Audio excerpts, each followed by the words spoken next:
बिस्मिल्लाहिर्रहमानिर्रहीम। Dear students, अस्सलामु अलैकुम। Research methods and data analysis course में आज हम टॉपिक देखेंगे research process. It is actually very important topic. In this topic we will know what are the steps to carry out research. किस process को हम follow करेंगे, किस किस तरह से किन स्टेप्स को फॉलो करते हुए हमने रिसर्च को मुकम्मल करना है। ठीक है, तो इट इज़ इम्पॉर्टेंट टॉपिक, जैसा कि आपको मैंने बता दिया है।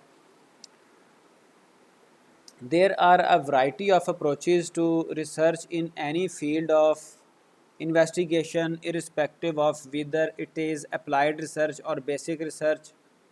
ये दो रिसर्च की टाइप्स हैं, इनको भी हम आगे चल के देखेंगे। किसी भी किस्म की रिसर्च हो, किसी भी किस्म की किसी टाइप की रिसर्च हो, तो उसको मुकम्मल करने के लिए कई एक अप्रोचेज़ होती हैं।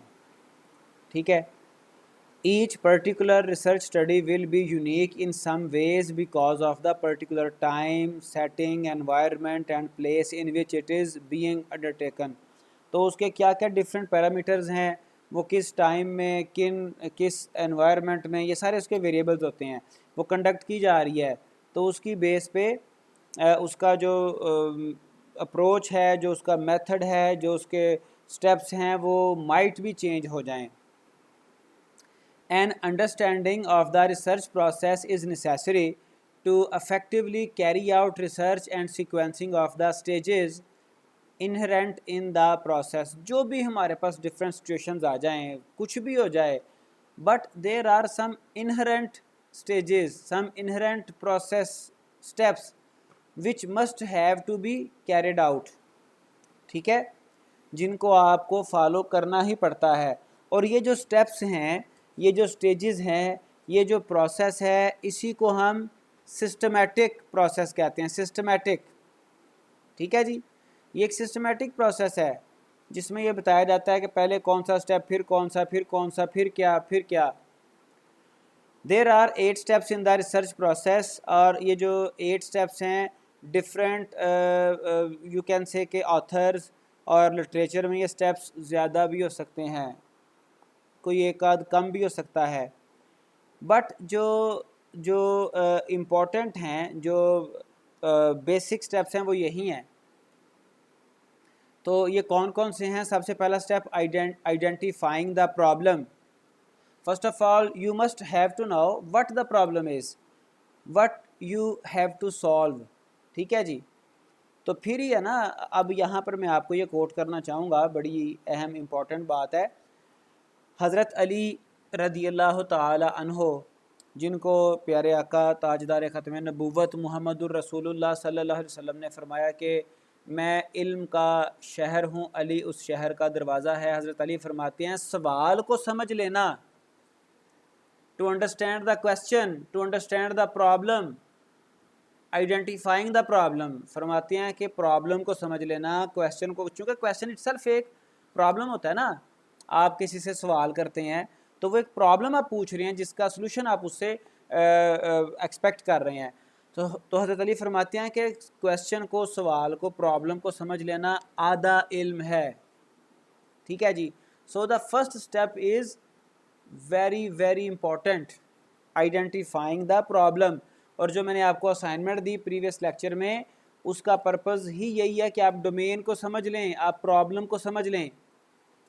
दूसरा स्टेप है रिव्यूइंग लिटरेचर। अब इस स्टेप को कई एक नामों से जाना जाता है। लिटरेचर सर्वे भी कहा जाता है, रिव्यूइंग लिटरेचर भी कहा जाता है, बैकग्राउंड स्टडी भी कहा जाता है।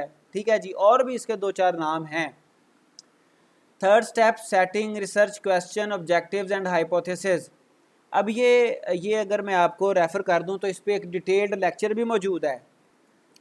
तीसरा पॉइंट है setting research question, objective and hypothesis.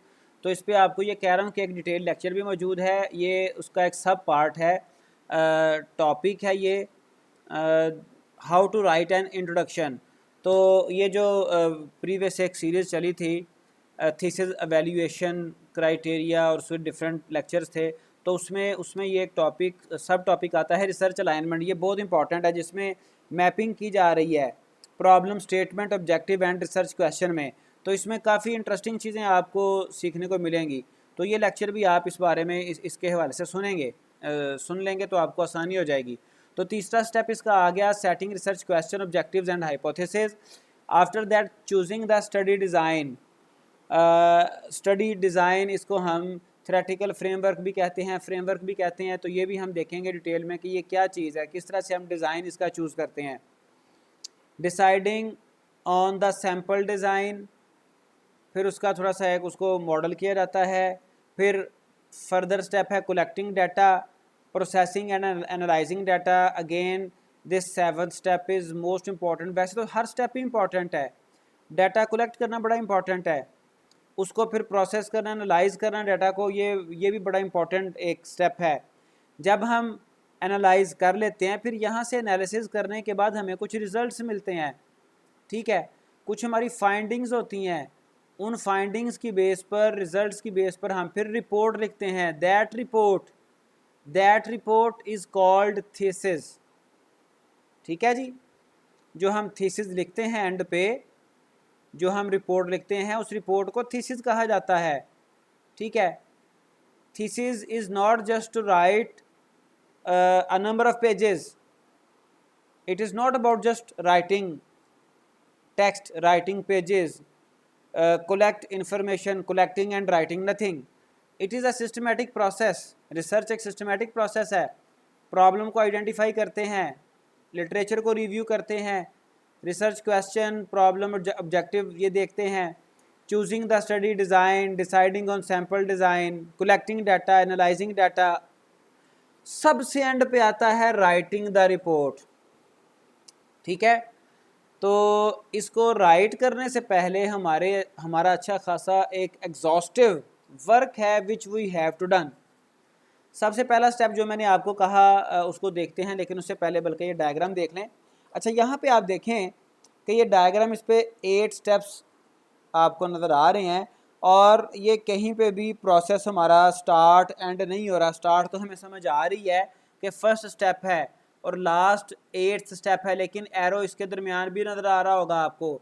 What does it mean कि research is on going process. ठीक है, research is never ending process. आपको मैंने एक प्रिलिमिनरी डिस्कशन सेशन में आपको बताया था कि रिसर्च हम कई एक सिनेरियोज़ में करते हैं। Some time there is some brand new problem which we want to solve.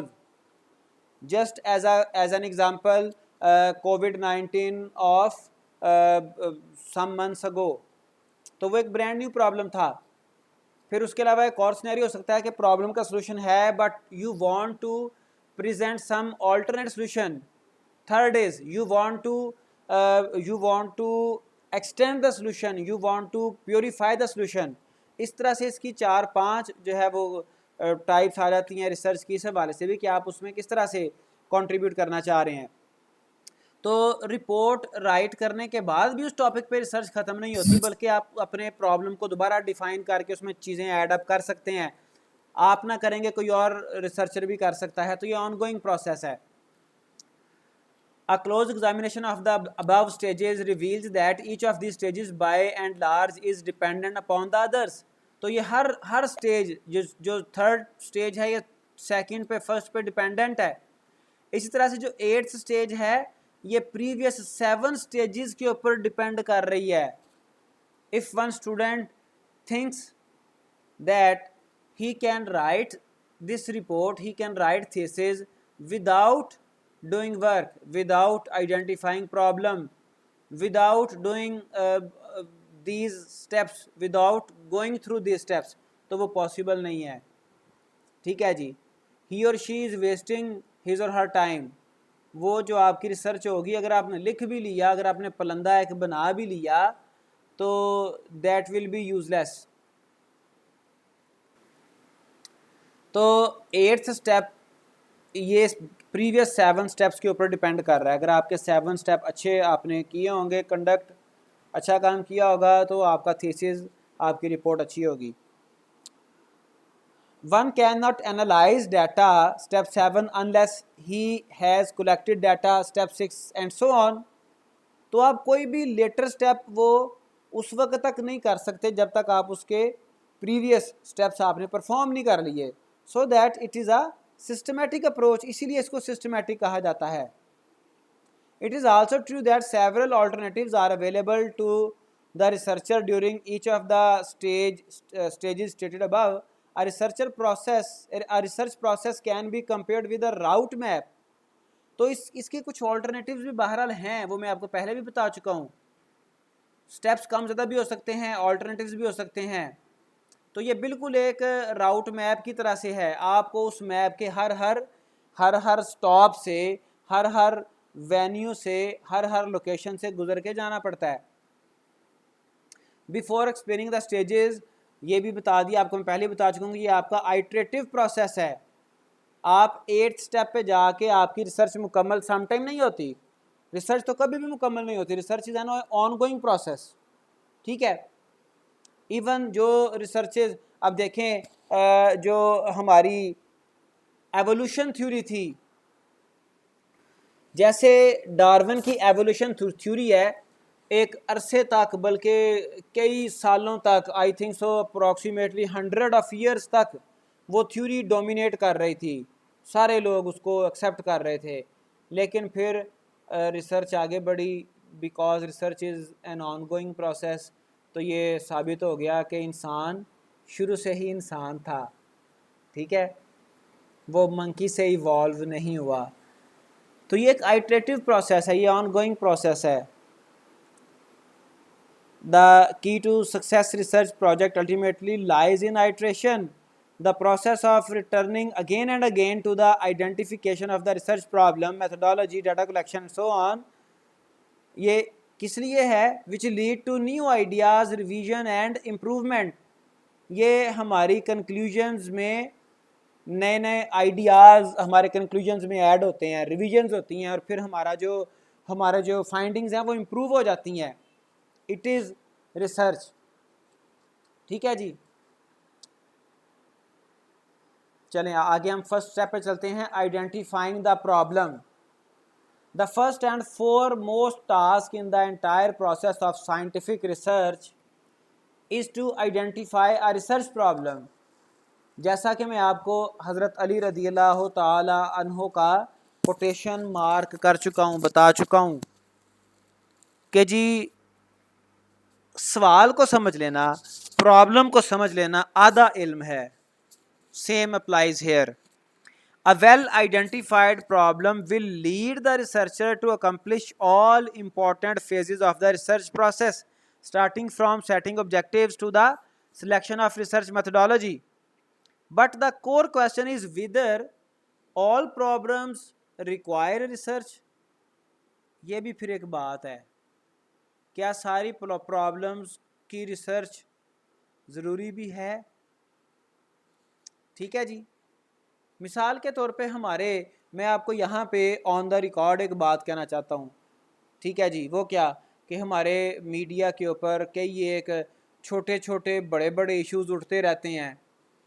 चंद दिनों पहले मैं किसी भी सियासी पार्टी को नहीं कर रहा जस्टिफाई, या मैं कहता हूँ मेरा अपना एक स्टांस है, मैं कहता हूँ जो पाकिस्तान और इस्लाम के साथ मुखलिस है वो ठीक है रहे, जो नहीं भाड़ में जाए। चंद दिन पहले पीएम साहब ने ये कहा कि जी ये जो हमारे कंट्री में कई एक सेक्सुअल हरासमेंट के केसेस हो रहे हैं, इसमें जो ख़वातीन का जो कपड़े हैं उनका बड़ा रोल है, इस तरह की कोई उनकी स्टेटमेंट थी। तो मीडिया ने उसके ऊपर जनाब बड़ी बड़ी स्टेटमेंट्स, बड़ी बड़ी बातें की। तो ये तो क्वेश्चन ही रिसर्चेबल नहीं है, ये तो प्रॉब्लम पहले ही सेटल डाउन हो चुकी है। If we are believer, if we are Muslim, then अगर हम पर्दा नहीं करते ये एक अलग काम है। अगर कोई पर्दा नहीं करता, अगर कोई वेल नहीं लेता, कोई अपने आप को मुकम्मल कवर नहीं करता, तो वो उसका जवाबदेह होगा। लेकिन कम अज़ कम ईमान हमारा होना चाहिए कि हमें अल्लाह और उसके रसूल सल्लल्लाहु अलैहि वसल्लम ने हमें मना फरमा दिया ख़वातीन को बग़ैर पर्दे के बाहर निकलने से।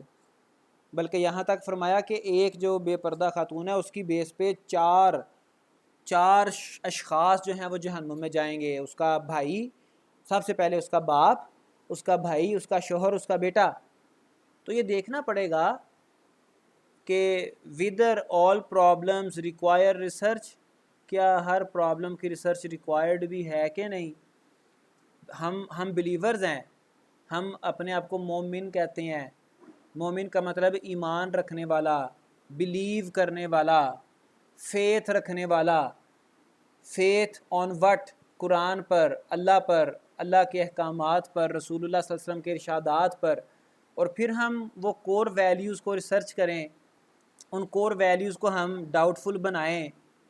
ठीक है, जो मैंने आपको एक रिसेंट इशू की तरफ इशारा किया, तो फिर it means there is some fault, there is some deficiency in our faith, in our believes. ठीक है जी।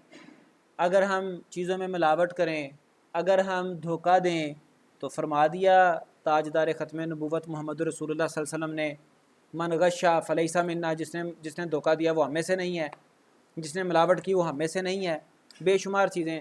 तो अगर हम उन चीज़ों पे भी रिसर्च करें, सूद के बारे में कि जी ये प्रॉफिट आता है बैंक में, अल्लाह ताला ने खुद फरमा दिया कि सूद को अल्लाह ताला मिटाता है और सदक़े को अल्लाह ताला बढ़ाता है। अल्लाह ताला ने खुद फरमाया कि सूद खाने वाला, उसकी अल्लाह ताला के साथ जंग है, कोई रब के साथ जंग में भी जीत सकता है। तो ये तो वो कोर वैल्यूज़ हैं जिनको अगर हम उन पे रिसर्च करते हैं, हम उनको उन पे बिलीव नहीं करते, तो हमारा जो बिलीव है, हमारा जो फेथ है, जो हमारा ईमान है, दैट ईमान इज़ इन डाउट। तो पहली चीज़ हमें ये भी देखनी चाहिए, whether all problems require research और we should be definite about that. Next, we have countless problems around us, but all that we encounter do not qualify as research problems and thus these do not need to be researched। ठीक है जी, वो research problem है ही नहीं, वो research problem होना qualify ही नहीं करती। Why we are wasting our time, और why someone waste his or her time. Intuitively researchable problems are those who have a possibility of thorough verification, investigation, which can be affected through the analysis and collection of data, while the non-research problem do not need to go through these process। ठीक है जी, those sort of problem just need to consult accurate matter और accurate literature, जो मैंने आपको चंद एक refer की चीज़ें। ठीक है जी, उनको सिर्फ उनका सोल्यूशन यही है कि आप उसको पढ़ लें, आप उसको स्टडी कर लें, आपका हमारा इल्म कम है, हम अपने इल्म को बढ़ा लें। उनको रिसर्च क्या करेंगे, यानी कि वो तो फाइनलाइज हैं चीज़ें, उनकी रिसर्च यही है कि उसको पढ़ लें हम। To identifying, defining and analyzing a problem, there are several ways of obtaining insights and getting a clearer idea about these issues।